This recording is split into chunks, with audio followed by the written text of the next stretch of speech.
এটা শেষ হয় না।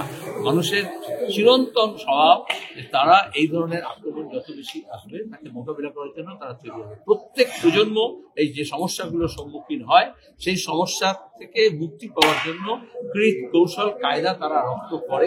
এই জন্য নতুন প্রজন্ম ভাষা রাখতে হবে। ইতিমধ্যে আছে গোটা বিশ্বে। ট্রাম্পকে কি দেখছো, মোদীকে কি দেখছো, নেতানিয়াহুকে কি দেখছো, মমতাকে কি দেখছো? এরা সব হচ্ছে একেবারে সেম স্কুল অফ থটস, যারা হচ্ছে মানুষ অধিকার মনে করে না, মেগালোমানিয়া, নিজেকে শ্রেষ্ঠত্ব প্রমাণ করার জন্য একেবারে রেশনের ব্যাগ থেকে আরম্ভ করে এই বাচ্চার স্কুলের ব্যাগে ইউনিফর্মে সবাই নিজের ছবি লাগিয়ে দেবে। আর তারপরে হচ্ছে তারা ছাড়া অন্য কেউ কিছু নেই। ইতিহাস, শিক্ষা, দর্শন, মতাদর্শ এই সবটাকে ধুয়ে মুছে সাফ করে দেবে। এই যে নীল সাদা রং বা বৈরীকরণ যেটা হচ্ছে, এটা শুধু রং নয়, এটা হচ্ছে মানুষের চিন্তা ভাবনার মধ্যে একটা প্রলেপ দেওয়ার চেষ্টা করা হচ্ছে।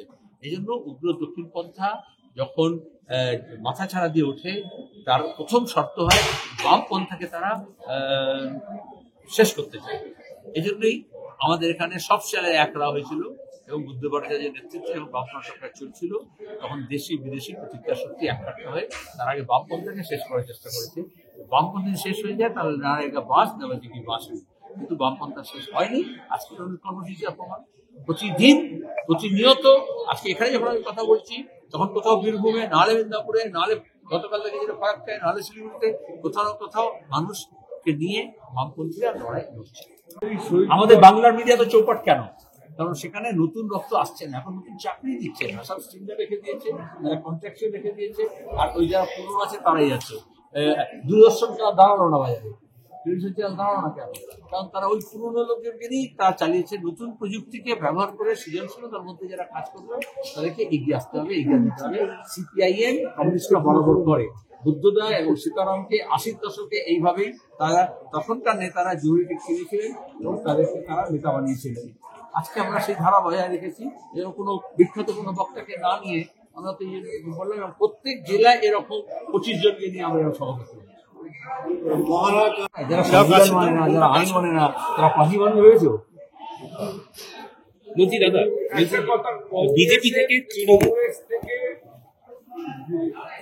বলছে যে তার বিরুদ্ধে অনেক কিছু বলছে। রাহুল গান্ধী যে কথা বলেছে ভোট চুরি, এই নিয়ে বিজেপি অনেক কিছু কথা বলছে।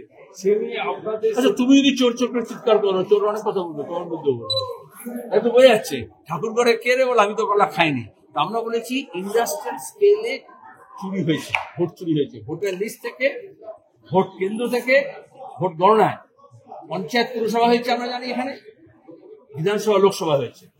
তাহলে সেখানে দাঁড়িয়ে এখন যখন তথ্য দিয়ে এগুলো সব বাইরে বেরিয়ে আসছে, তখন চোরের তো বিপদ লাগবেই। এবং এটা আজকে আবার বলছি, গার্জিয়ান পত্রিকা দেখো, তাতে লেখা আছে যে ইসরায়েলি এজেন্সিকে ব্যবহার করা হচ্ছে বিজেপি ভোট আর এই প্রচার আর এই মানুষের মননের মধ্যে সাম্প্রদায়িকতার বীজ ঢোকানোর জন্য।